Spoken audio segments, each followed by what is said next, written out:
法式生活，如兒花。今晚咧喺法式生活呢個節目裏面咧，我請咗兩位嘅嘉賓啦。咁呢兩位嘅嘉賓咧，其中一位咧經常都會出現喺我節目嘅嚇。首先介紹咗先 Republic 嘅子晴 ，Hello， 大家好，又係我啦。係啊，點解經常都會見到子晴咧？因為佢對於好多唔同嘅即係學術嘅嘢，佢都有研究㗎嚇。八卦啦，主要係咩都學下咁樣。係啦，咁所以今晚請佢嚟。不，但係點解又請 Republic 嘅子晴嚟之外咧，仲會有位嘉賓係一位大師嚟嘅。係我哋合十先嚇，呢位咧就係靈氣塔羅大師 Gigi。Hello Gigi， 大家好，係啦。嗱，聽呢個名大師咧，你就覺得好似着晒袍啊？點知咧嗰隻今日嚟係啊，其實佢係一個好靚嘅女仔啦，好潮流嘅女仔嚟嘅，係啦，有啲紅帽仔今日。有冇關係嘅紅帽仔？冇乜關係，實際係有冇啲咩磁場嘅嘢啊？咁樣嘅呢個冇乜關係。OK， 喂，我知道咧，阿 Gigi 咧，其實本身你咧對於塔羅啦、靈氣方面咧，真係去讀嘅喎，係咪啊？係啊。你可唔可以介紹下係即係點解會有呢啲嘢嘅？咁其實啦，靈氣啦喺坊間其實可能有好多朋友都唔係好熟悉嘅，因為聽到靈氣會覺得好似有啲靈異啊，可能個名嘅問題。所以要捉你上嚟。係啊，其實靈氣咧其實係解一個宇宙嘅能量啦，佢係源自於日本嘅。哦，係啊，係嚟自日本㗎。嚟自日本㗎，係啊。咁係一個宇宙能量，其實係一個叫做臼井啦嘅一個大師啦。其實人名嚟嘅臼井。係啦，臼井係一派靈氣嘅創辦人嚟嘅。OK。喺日本嘅，咁係佢去發掘咗靈氣呢一樣嘢，咁就係幫人哋做治療啦，即係可能情緒上啦、身體上嘅唔舒服啊，就好似我哋中式氣功咁樣。哦。係啦，咁就一代一代咁流傳到我哋今時今日咯。即係完全唔係話啲咩邪門啊、咩迷信嘢。係絕對其實冇乜關係，不過佢就攞咗靈氣呢兩個字咯。但係可能一般朋友聽完都會覺得好似個名有啲奇怪。妖啊！冇錯，係啊。哦，實際上其實可以幫到人嘅。係啊，冇錯，係啊。最主要其實佢係一個治療體系嘅，即係幫人哋可能你身體有痛症，甚至乎可能情緒上嘅，咁佢係一個幾好嘅自然療法咯。喂，我咧頭先瞓醒覺嘅時候咧，我發現我隻左眼有少少腫。咦？咁我要幫佢做啦，係嘛？嗰啲咩生眼挑針嗰啲好驚啊！爺，你做咗啲咩嚟？因為我年幾前你知唔知啊？我右眼咁咧，好似生一粒瘡，好似啲生眼挑針咁啊。咁通常都一陣就好㗎啦，或者2日咁你就冇㗎啦嘛。係啊。但係我係生到要去嗰啲診所割㗎。咁嚴重？係啊。即係做手術啊？係啊，即係小手術咁樣㗎。咁跟住之後咧，我今日瞓醒嘅時候，哇！唔係又嚟啊嘛！我今日都 feel 到你係咯，真係見到你個雙眼皮好深下。係啊，我冇割咗，啱啱割咗，即係嗰啲割完腫咗嗰啲係咪？我哋唔割一邊啊！我仲型啲啊嘛，單邊雙眼皮。都係講笑啫，即係呢啲醫到嘅咩？不過真係。可以燒到少少腫。少真係得喎，因為我有一次咧試過有個經驗就係咧，我嗰陣時我同我同學一齊去學嘅，即係應該話有個朋友一齊去學。係因為子晴都有去學㗎嘛。係啦，我都有去學嘅，咁但係好可惜，我就係學到 level 2咁樣咧，就未上到去嘅，未學晒。有幾多個 level 先？total 4個 level 嘅，係啦。哦，你都去咗一半啦。我去一半咯，係啦。係。咁但係我嗰次咧就因為我教跳舞嘛，跟住咧我係凌空一跳跌咗落地，跟住成隻腳腫晒。我初頭以為冇事嘅，咁但係咧之後係腫到即係成隻雞蛋咁樣樣啦。扭親咯。係啦，完全係行唔到啦。咁但係咁啱咧，我嗰個朋友就喺度，咁佢就幫我用 Reiki 咧，即係靈氣啦，就做治療啦。的而且確我係行到翻屋企，即係當然之後我係要去睇鐵打嗰啲啦。係都要嘅。係啦，但係即時咧係真係有一個舒緩嘅作用。佢用啲咩方法咧嗰陣時？嗰時就係用 Reiki 嘅方法，即點啊？攞隻手喺你個腳嗰度咁樣就係啊，即係好似當年耶穌嗰啲徒手治療咁樣樣。係啊，咁但係佢哋係有個符號嘅，即係其實磁場咁樣嘅嘢嚟。係啦，冇錯，即係之前我咪講咗7輪啊，磁場都好有關係嘅同呢個。哦，係啊。喂，咁啊，Gigi，你初係由點樣開始學靈氣或者塔羅呢樣嘢？其實咧，我去接觸靈氣嗰陣時年紀都比較細，我諗都成10幾年前㗎。嗰陣時都幾歲？呃壞人係嘛？咁其實都大概20歲度啦。係。爆咗自己年紀。即係而家30。我最中意計呢啲。我成日咧，譬如嗰啲阿李成澤上嚟講生肖咧，我各位聽眾，你不如話俾我知你屬咩嘅？屬咩係啦？知㗎啦已經，係啦，咁抹咗佢。係啦，咁嗰陣時就接觸咗水晶先，其實第一次係啦，咁就去咗間水晶鋪，咁諗住心情開心啲啊，咁佢哋嗰啲 sales 就介紹我你試下戴呢一隻嘅粉晶咁樣啦，會令你個心情好啲。咁嗰時我都冇接觸過，咁見到佢咧喺我嘅手度擺條水晶咧，跟住上面畫啲嘢咁樣，咁我就 feel 到條水晶咧，咦好似真係識喐咁樣。畫啲嘢啊！係啊，即係好似畫係啦，其實真係畫個符號。當時唔知係咩嚟，唔知咩嚟嘅，係啦，咁奇怪點解會條鏈會識喐嘅咧？咁真係喐啊！即係個喐嘅意思咧，係佢因為個震動頻率咋，所以咧你會覺得佢會有少少好似真係震啊，有啲咁嘅感覺。咁我覺得好得意喎，咁我就問佢咩嚟嘅話呢啲係靈氣嚟嘅咁樣。咁由嗰陣時開始就誤打誤撞入咗去讀啦。係啦，咁樣咧，咁就開始去逐步咁樣讀到今時今日。咁你最初由邊度開始讀啊？香港啊定咩？香港。咁我嗰陣時學嘅第一派就係日本臼井靈氣啦。其實有幾派嘅，即係有唔同嘅靈氣。咁嗰陣時讀到去 master 導師級咧，咁就好有幸啦，去到日本嗰邊再修練咗1個星期，去翻臼井發源地嗰度，咁再修練，咁再翻嚟，咁樣就開始教班啦。嗰度係邊度啊？臼井發源地嗰個喺京都鞍馬山。哇，好啱啊嗰個地方。係咪啊？京都咁啦，係嘛？我去過京都，但係我就一定冇去過你嗰度嘅地方啦。京都都幾犀利嘅，即係好有嗰種。係啊，嚇！因為古色古香，冇錯，靈氣逼人。係啊，嗰度嘅能量場好犀利嘅，其實。真係係啊，即係我哋去到個發源地，其實修煉嘅時候咧，一入到去個地方咧，哇！咁嗰啲係啊，啲樹木啊，彈得開咁嗰啲。真係㗎喎，其實個震動頻率咧，即係我哋講能量啦，個震動頻率好大 ，even 啲樹木咧好大㗎。你擺隻手可能只要唔需要掂棵樹，去到一個距離，你已經震㗎啦隻手。係㗎，唔係講笑嘅，真係有嗰個能量場㗎。因為你修練過、學習過，你先至會識得咁樣去運用呢啲方法去感受，係嘛？都可以咁講，但其實一般有啲朋友咧，佢本身個人咧，可能天生出嚟比較 sensitive 啊，即係比較敏感，或者佢哋都可以自己都會感受到。喂，呢個時間咧，聽下卓浩嘅新歌啊，《追夢者》。轉頭翻嚟咧，我會講下我自己點去 feel 呢一樣嘢，好鈍㗎我。呢個時候聽下 Red Hot 嘅《女王萬歲》啊！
谁看得见？女王，女孩子都是女王，伤痛能让你成长，我独立万岁不怕背叛。女王，男孩子跪拜女王，爱我爱到最疯狂，超乎想象，这新世纪游戏。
我係好鈍㗎。嗰日 Gigi 咧，其實我見佢嘅時候咧，佢就係擺喺我隻手定擺你隻手啊？擺你隻手，擺我隻手，叫我自己 feel。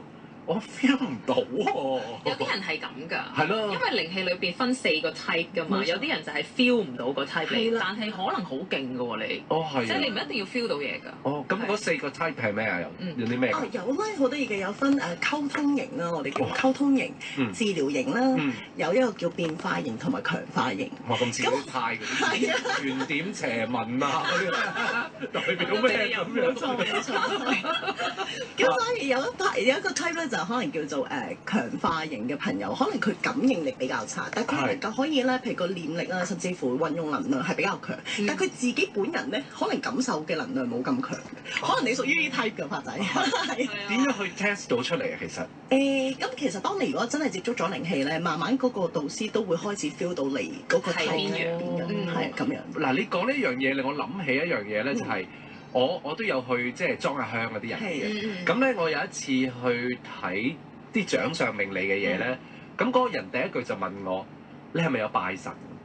我話我都有裝香嘅，即係佢哋 feel 到，因為我唔係話啱啱裝完香就去咁，我話身有啲有陣味啊嘛，而係會知㗎喎，即係呢啲係咪就係其中一啲感應嘅嘢？其實係嘅，即係我覺得各唔各派嘅師傅或者修練嘅朋友咧，其實直覺力啊、感應力咧，其實係一個都幾 basic 嘅，即係好多人都會，譬如可能有啲師傅好犀利，一見到你咧已經可以理解晒你所有嘅嘢啊，你做啲乜嘢，其實就係嗰個直覺力嘅問題。咁都幾，其實即係點講咧？每個人都有嘅，只不過你有冇開發呢樣嘢？係有冇去研究打發出嚟？咁阿子晴，你覺得你自己對呢方面，我相信你應該幾有研究嘅喎。即係呢啲好多㗎嘛。係咯，係啊，我自己仲諗住學催眠，因為經過上次講完之後咧，你都學過下㗎，叫做我未啊，其實我學 NLP 啫。係喎。咁但係我都主 NLP 係咩話？中文？身心語言程式學，好努力咁讀啊！其實 OK 係啦，咁講翻靈氣啦，咁我自己雖然就學到 Level 2啦，咁但係咧我生活上咧有時都會用到佢嘅，係啦，咁就好衰嘅，就係主要就係唔舒服嗰陣時。係啦，咁有幫助啊嘛，係啦，因為佢好快啊。即係快過你食藥。如果你有啲乜嘢好緊急嘅時候咧，我試過一次真係親身經驗咧，就係我要上堂啦，準備上堂之前肚痛喎。係。咁點算咧？咁你唔可以即刻揾人頂你㗎啦嘛，係啦。唔知我諗可能真係食錯嘢嘅嗰次，係啦。咁跟住咧喺個廁所嗰度㗎啦，已經。係。但係咧出唔到嚟。係。咁我又望住時間過3分鐘，跟住出邊。你咪越諗咪越緊張咯，係啦。跟住成排人喺度咯喎，跟住好嘈咯，跟住好驚啦，跟住點算咧咁樣？跟住嗰下我已經係冇晒辦法啦，跟住我就畫個符號喺個肚嗰個位，臍輪嗰個位。畫個咩符號啊？即係就係 Reiki 裏邊嘅，即係靈氣裏邊會學到嘅一啲符號，其實係宇宙嘅一啲符號。大概係點樣嘅咧？係形容唔到嘅係咪啲符號？都唔係。即係每一個文畫符號。形容唔到，但係咧就個派嘅問題咧就唔可以。基本上唔可以泄露出嚟嘅，係啦，係有啲咁樣嘅，一定要由導師傳落去咁樣樣咯。OK， 明白。係啦，咁亦都係因為其實就算你就咁識個符號咧，你冇經過一個開竅啊，通咗你個七輪嘅話咧，其實你畫都冇用嘅。OK， 明白。係啦，咁樣啦。咁總之我就畫咗一個符號，好簡單嘅一個符號啊，其實咁樣啦。咁我諗大概係10秒左右啦。係。我就 feel 到真係冇事啦。嗰一下係頂到嘅，真係，即係起碼咧。懸疑咁樣好似。好神奇啊！好奇怪，我發現呢啲嘢咧係你越緊急嘅時候做咧係越有效嘅。我唔知可能有啲人有宗教嘅朋友啦，可能會念經啊、選擇啊，即係譬如你即係有意外啊、受驚嗰陣時咧，其實即刻念經咧，我都覺得係同樣嘅幫助嚟㗎。其實。OK。係啊。係冇錯，有啲人係咁㗎嘛，嗬，即係會念下經，又話令自己個人咧平靜啲。啦，即係嗰一刻，你可能真係都聽過有啲可能就直頭避咗個意外都有㗎。係啦，咁所以我覺得呢個都係相等嘅效果咯。係啊，結果下晝真係救咗我一命咯！即係出到去起碼頂到嗰堂先，跟住之後我記得你話多幾個啊嘛，應該頂耐啲啊嘛，唔等於嘅係咪啊？我嗰時我唔知啦，我已經太急啦，係咪先？我就想快啲。一路寫一路寫，係啊，寫成篇嘢出嚟，寫到幾多得幾多啦，咁樣咯，係啊。OK，咁啊頂到嗰次啦。係啦，跟住翻到屋企咧，我唔記得我之後點樣善後，但係我嗰一刻我好深刻嘅印象，因為我真係冇晒辦法，同埋真係好痛。即係我成日覺得呢啲唔係害人嘅嘢，而係真係幫助到生活上啊或者健康上。係啦，同埋幫到其他人添。係咯。係我哋等 Gigi 講多啲。冇錯。係啦，點樣去幫助人？我哋聽首歌。好啊。轉頭翻嚟，Gigi 再詳細講下。聽下有周文。法式生活，如兒法。好，翻嚟法式生活，繼續咧有啊子晴啦，同埋咧就係有靈氣塔羅大師 Gigi， 係啦。阿 Gigi 其實咧講到呢一樣嘢咧，我仲係有少少迷糊，即係點樣去觸摸呢一樣靈氣嘅嘢咧？嗬？點樣去觸摸靈氣？其實當然啦，如果即係你真係經過導師去傳授俾你咧，其實靈氣你好快感受到嘅，即係佢比較快。可能一般可能好多 party 需要一個修練啊，甚至乎一個時間啊咁樣。咁靈氣其實就比較快嘅，即係比較快，你已經可能感受到，咦嗰個能量啊、氣場啊，或者人哋嘅七輪啊個感受啊，會比較強啲嘅。其實，咁你就會好自然嘅。其實個學咗之後就會自己會肚會，咦有啲唔同咗喎，發現到呢樣嘢喎，咁都係靈氣特別之處嚟嘅。其實咁你第一次見到我，你有冇感受到啲咩㗎？感覺到啲咩㗎？其實你冇刻意去諗。係啦，即係如果刻意，但係當然如果 touch wood 咁講嗰個人好差嘅，就會比較 sense 得快啲我哋，即係 sense 佢。即係啲人會話，喂，你睇你嘅印堂係發黑咁嗰啲係咪？其實如果係啊，即係如果譬如一個人嘅氣場啦，我哋講氣場啦，或者運程可能嗰排麻麻地，的確佢嗰個印堂係真係黑啲㗎，係真㗎喎。喂，係你呢啲先睇到㗎嘛？即係就算我點睇啫？點為之差？好似你知唔知咧？我過年嘅時候咧，我有個朋友咧，佢係信即係有啲宗教佛啊咁嗰啲嘢嘅。咁啊嚟我屋企拜年啦，咁成班朋友。咁其中有一個咧，佢話：或者你對眼咧，你嘅眼神比較飄忽啊。佢尤其是你嘅左眼咧，我係見到有啲閃光。閃光？係咯，因為腫咗啫係嘛？佢成個禮拜前㗎啦。哇！跟住另外啲朋友話。點睇嘅？點睇？你睇唔到㗎咁啊！咁犀利啊！係咯，但佢個定義係乜嘢？我唔知原因係咩，即係好定唔好我都唔知。我相信應該係唔好嘅。因為我左眼見到嘢。係咯，嗰啲 Sammy 嗰啲啊嘛，係咪啊？見到劉青雲啊，係嘛？但係你冇乜嘢㗎嘛？嗰排嘅身體。冇㗎，我 OK 嘅，幾好㗎。其實我見你精神都幾好喎。係咯，就係唔知點解嘅。我覺得佢氣場都靚。靚㗎。我嗰次都係有睇過，同埋你覺得佢橙㗎。係啊，係嘛？即係屬於大橙色㗎。哦，真係。係啊，我嗰次同你講暖男啊嘛。係啊。好暖嘅。開心啊！呢個好緊要啊！我個人係幾開心嗰啲，容易開心。冇錯。因為都會個顏色會有少少唔同嘅。如果嗰個人，我今日咪似你咯，色咁樣。嗱，頭先講到咧，即係話氣場呢樣嘢咧，咁最初你去學啦，會唔會有困難㗎？會㗎。遇到啲咩挫折嘅 Gigi？咁可能一來我去學嘅時候咧，其實靈氣可能就比較喺香港可能少人認識。係咯。咁身邊朋友有冇人識喎？咁你突然之間去學咧，就會受到一啲朋友覺得，咦，你學埋啲咩古怪嘢？係啦，冇錯啦，即係好合唔合？係啊，冇錯，即係會有呢啲咁樣嘅意見啦。屋企人都有啊。屋企人都有㗎，即係會覺得點解你會無啦啦？因為人好衰㗎嘛，即係可能會覺得，喂，你點解唔學啲其他嘢，學啲咁偏門係啦咁樣咯？咁但係嗰時都會錯自己，即係究竟我學呢啲係咪？因為我又唔係 for career，即係唔係 for 事業，只係真係純粹自己想知。咁但係你又 spend 好多時間去學㗎喎。係啊，可能真係自己有興趣，你中意嗰樣嘢你就捨得花時間㗎。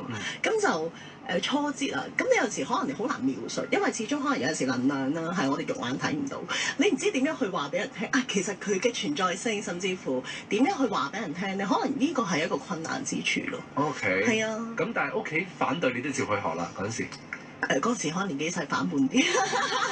係啊。但係當你喺度學嘅過程當中咧，好難啊！其實有原來好多嘢嘢好似捉摸不定咁嘅喎。都會嘅，因為其實當時學嘅時候咧，其實我年紀比較最細，成班啊，同埋啲師兄師姐嗰啲年紀比較細，咁可能識嘅嘢都比較少，又唔知咩嚟，咁你就係跟住師傅學啦咁樣，咁跟住就但係學完之後嗰陣時，即係可能年紀細啲，你又唔知點樣去運用，都大個咗啦，而家可能我呢個年紀，你又會覺得啊，真係都冇後悔過自己當初嘅堅持啊咁樣。你係學咗10幾年啊？你話係咪啊？其實10幾年前去學，咁一直都有學其他即係除咗臼井靈氣啦，我仲有學埋一個叫 Kuruna 慈悲靈氣，仲有一個叫做埃及靈氣，係啦。咁就做派就係好多派就係呢啲派啊。係啊係啊係，因為唔同派別咧，其實佢都會有冇錯啦冇錯啦，有唔同嘅作用。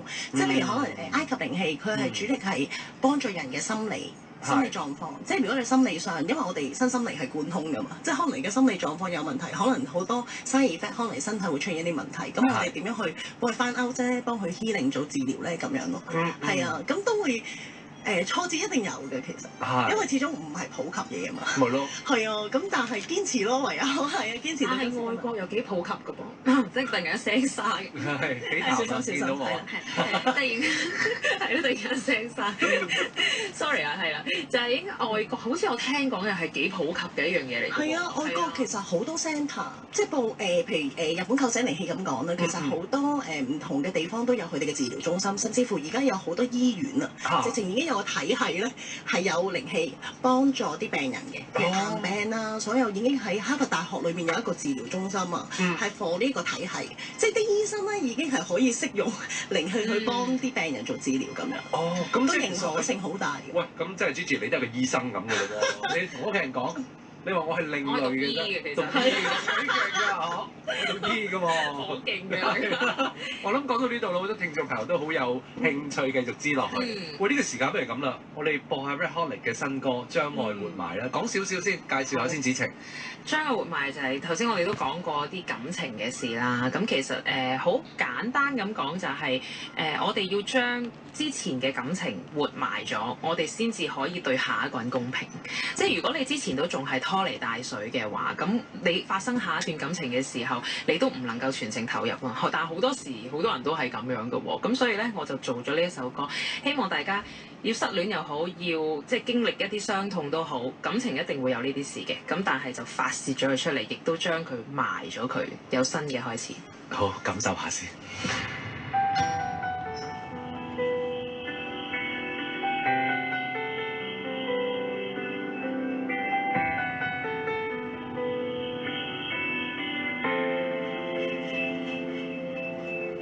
心於空氣中，彌漫着是這次劇痛。你一句分手，恨得激透。你跟他那天，仍舊在竊笑這玩意。你不知悔改，祝君安好。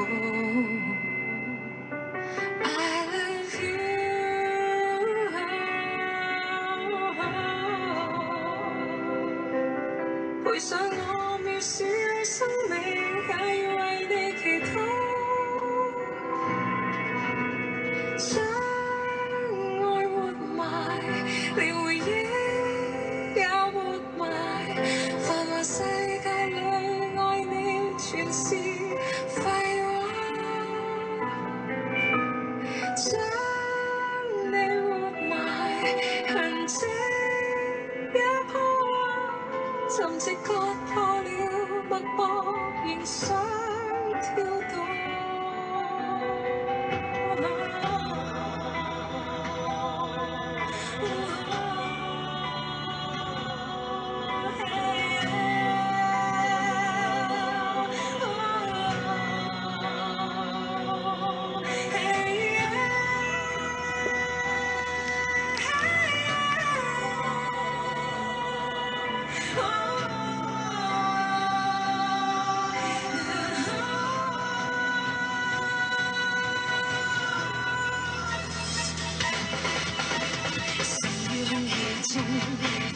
彌漫着是這次劇痛，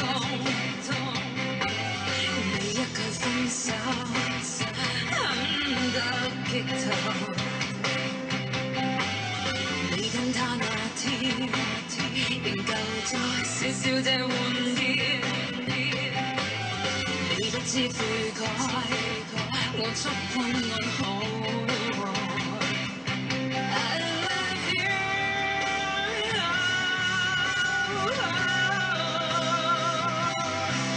回想我渺小生命，也要為你祈禱。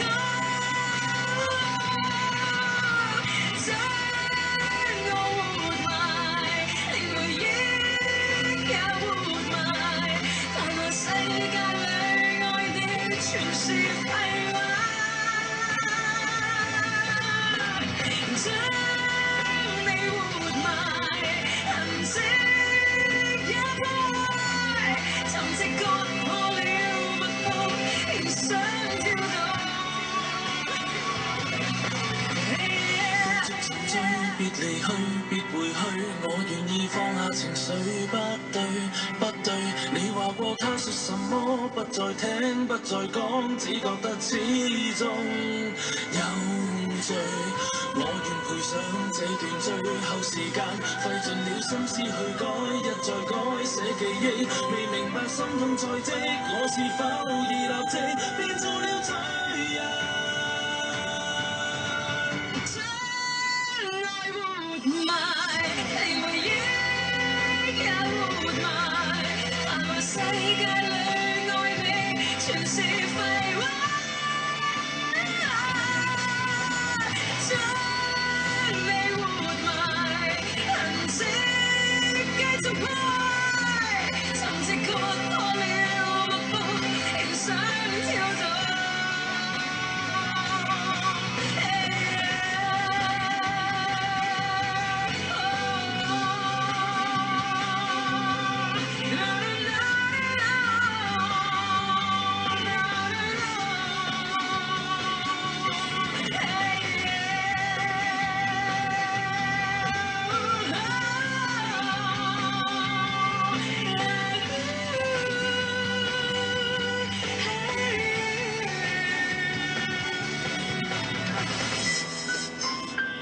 喂，越講越興奮，我覺得。係嘛？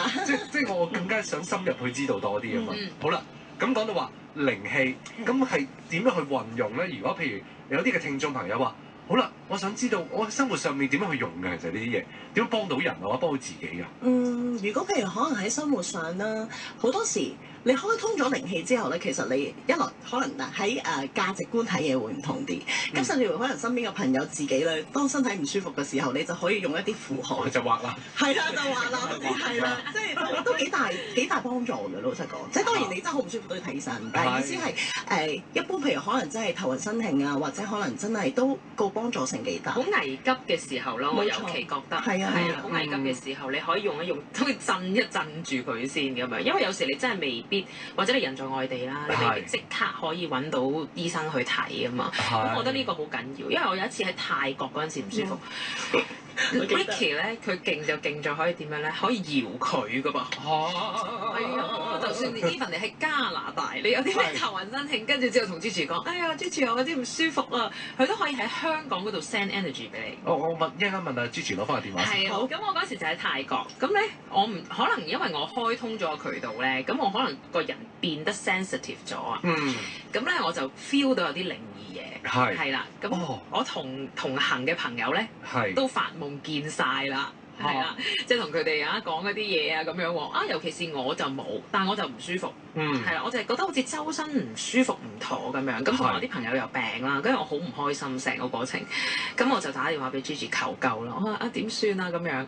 個 Gigi 就話好啦，我搖佢 send energy 俾你。咁佢會唔會知道其實有啲咩嘢㗎？Gigi 佢 feel 到嘅，feel 到係啊，佢咁你當時 feel 到係咩啊？都同啲靈異嘢都幾大關係啊！係啊，因為泰國好多時都俾人即係有幾多咁樣嘅好多時有啲咁嘅傳聞啊咁喺度講㗎嘛。你信不信由你啦。係啦，冇錯啦，冇錯啦。咁呢個即係個人嘅分享咁樣。咁我就打俾 Gigi 咁樣，跟住佢就即係好快咁樣 send 咗 energy 俾我。咁都係幾分鐘嘅時間，係即刻成個人個感覺係舒服咗，同埋好乾淨。即係覺得周圍嘅嘢乾淨咗啦，係啦。雖然我唔知道，即係你 feel 到係乾淨咗嘅。雖然我唔知道佢係嚟咗走咗呢個過程，我唔知嘅。但係at least 我係 feel 到成件事係 settle 咗。OK，係啦係啦咁你即係話最初嘅時候，你係感覺到好似有啲嘢喺你身邊，定係個人好重啊？定咩原因咧？唔舒服啊，想嘔啊，頭暈啊咁樣。肚屙啦、嘔啦、發燒啦，即係我同行嘅朋友全部都已經係咁樣。即係個病人咁啦，其實根本。係啦，咁你諗下去旅行已經唔舒服㗎啦，好唔開心啫，係咯，開心㗎啦。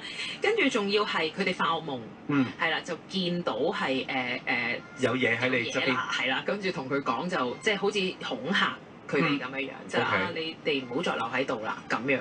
咁我先即係覺得呢件事係幾嚴重下，係啊，同埋再係咁樣落去嘅話，即係連續嗰幾日我哋都唔會玩得開心㗎嘛。喂，仲要係成班人都有事喎。係啦，係啦，有男有女咁樣啦，即係我覺得好奇怪喎，點解個個都係咁樣㗎咧？係。咁自從佢 send 咗 energy 俾我，除咗我自己好翻之外咧，我身邊嘅朋友都係一個一個咁樣好咗。